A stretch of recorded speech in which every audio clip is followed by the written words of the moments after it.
I'm so excited today to have with me Pastor Billy Burke. Pastor Burke. 1962. There's my age. Diagnosed with terminal brain cancer, metastasized.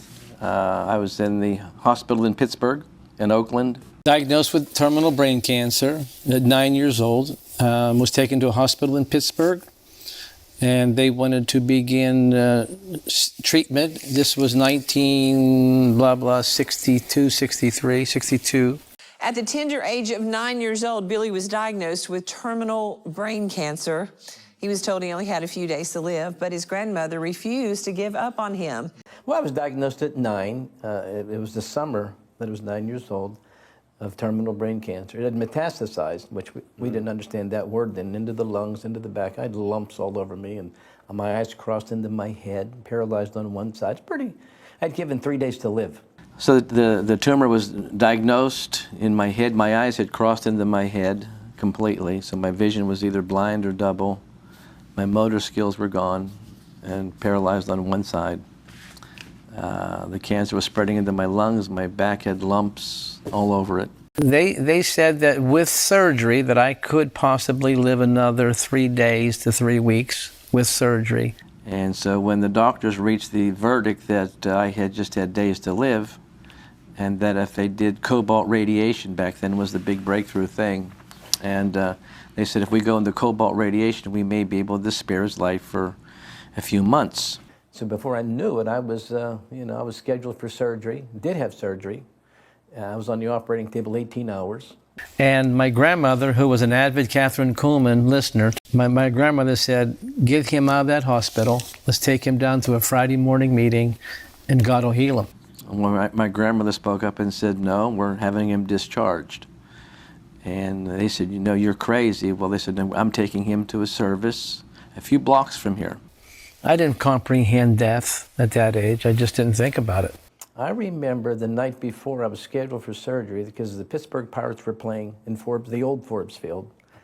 And I remember listening to that through the window. The lights went out in the room, it was a dark room. And I remember crying out to God, even before I went to Catherine's place. And I remember grabbing a hold of both sides of the hospital bed. And all I knew, I didn't know that I would be doing this. All I knew is I don't want to die. Right. I want to play baseball. I want to. Sure, be a kid. We don't always know what's ahead, that prophetic path. And I just screamed as loud as I could, Lord, I don't want to die. I don't want to die. And so long story short, I was discharged, had to sign all kind of legal papers to be discharged. Now, before you get into the rest of the story, let's go back to your 9 years old. You're old enough to remember. Oh, vividly. At 9, you remember what was going on. Vividly. Were you scared? Were you frightened as a 9-year-old boy?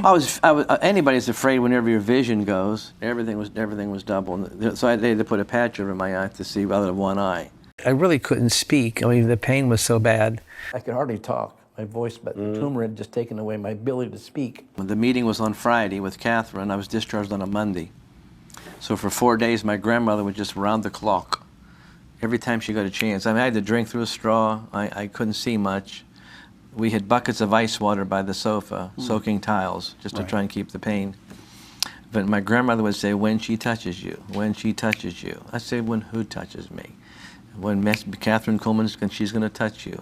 You're going to be healed. But she would be in my face saying continually, when she touches you, when she touches you, you're going to be healed the moment she touches you. And I said, well, who are you talking about? And I could hardly speak. My speech was pretty slurred because I was in an oxygen tent. I awakened in an oxygen tent packed in ice. And that's why they dismissed me from coming out of that tent. Some things take more preparation. Jesus had to lay back 4 days before he raised his dead cousin. Why? Because he hadn't raised anybody yet, so it took a different kind of preparation. So Friday morning, we're driving to Pittsburgh. My mother, my dad, my grandmother were driving into the meeting, and we were 45 minutes away. How many people were there at the meeting? Close to 2,000. So it was a big meeting. It was a big meeting. And where were you at? I was in the balcony. When we got there, we couldn't get in. The people, had to be 1,000 people on the outside and 2,000 on the inside. We get down to the service, well, it was so packed. We have a photograph of that. It was so packed.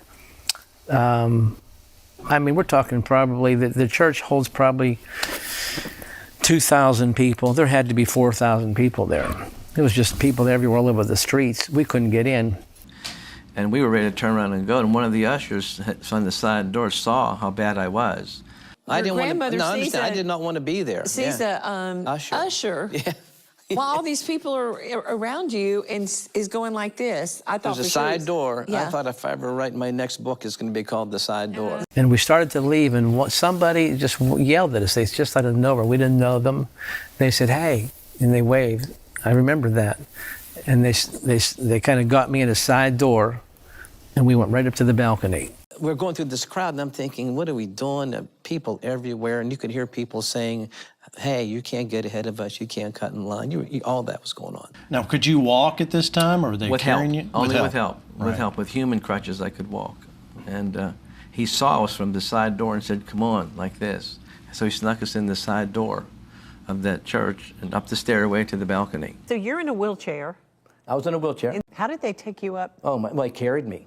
in the wheelchair? Yeah, well, they took the wheelchair. The wheelchair was kept on the ground floor. So you actually felt something when you walked immediately, in? Immediately, there was an atmosphere. There was something you walk into. It was like, wow, what's this? So what did you think? I just had never felt that. Right. This was like foreign to me. Like, what is this?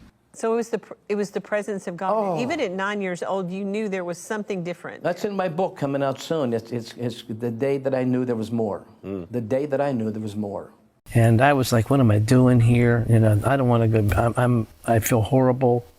I'm in a lot of pain. I need a cold rag. All that stuff was going through my head. I mean, I was like, wow. And I saw her move and the power, and people getting slain and touched and healed. And I was very much enjoying that. It was like entertainment.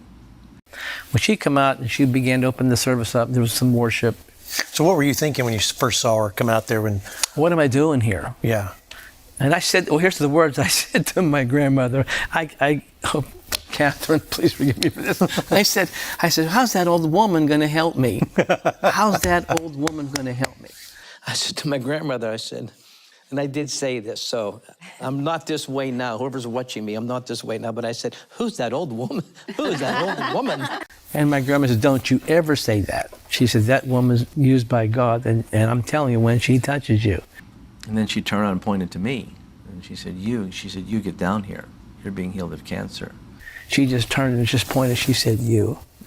And I screamed real loud, no. Really? Oh, I did. And then she said, no. I said, young man, you get down here. And the second time I said, no. I screamed. I thought, no. And she said, you get down here. And she said, you get down here. I said, no. She said, I said down here. And I said, no. And she said, I said, get down here. And I yelled real loud, no. And why did you say no? Probably because I was afraid. Just scared. Yeah. And why did you say no? I was afraid. She frightened me. And what was happening? And the third time, she said, ushers, get him down here. And she said, ushers, get him down here. She said, ushers, go get him. Because I wouldn't come down. So she said, ushers, go get him. So they came up and they said, they just looked at my grandma and they said, Miss Kuhlman wants him. And they came over and they said to my grandmother, Miss Kuhlman wants him, we're here to take him down. She said, take him. My grandma says, take him. So they picked me up and my family followed. She said, take him. And so they came down and I looked at my grandma like, thanks a lot. And I just screamed at my grandmother, no, I don't want to go. And so they actually escorted you down. They escorted me down to the front. Could you walk at all at that point? No, they escorted me down. I was able to walk on one leg, limp on, I dragged the other leg. And they had me in a wheelchair then at the base of the top of the church. Walked down the aisleway to meet Miss Kuhlman. There she's standing waiting. They helped me up because they had to help me. She says, well, there you are. You wouldn't come out of that balcony. She says, what's your name, young boy? What's your name? I said, Billy. So I walked down to the, and I was right there, and she came over and she said, well, here you are. Well, you wouldn't come out of that balcony. She said, what's your name? I said, my name is Billy. So they walked me down the aisle, and there she was waiting, and she said, oh, my, what is your name? And I said, Billy, and she said, Billy. And then when I was in front of her, I smelt something, and later I found out she didn't wear perfume, but there was just an aroma. A sweet smelling It was scent. incredible. It was just so real.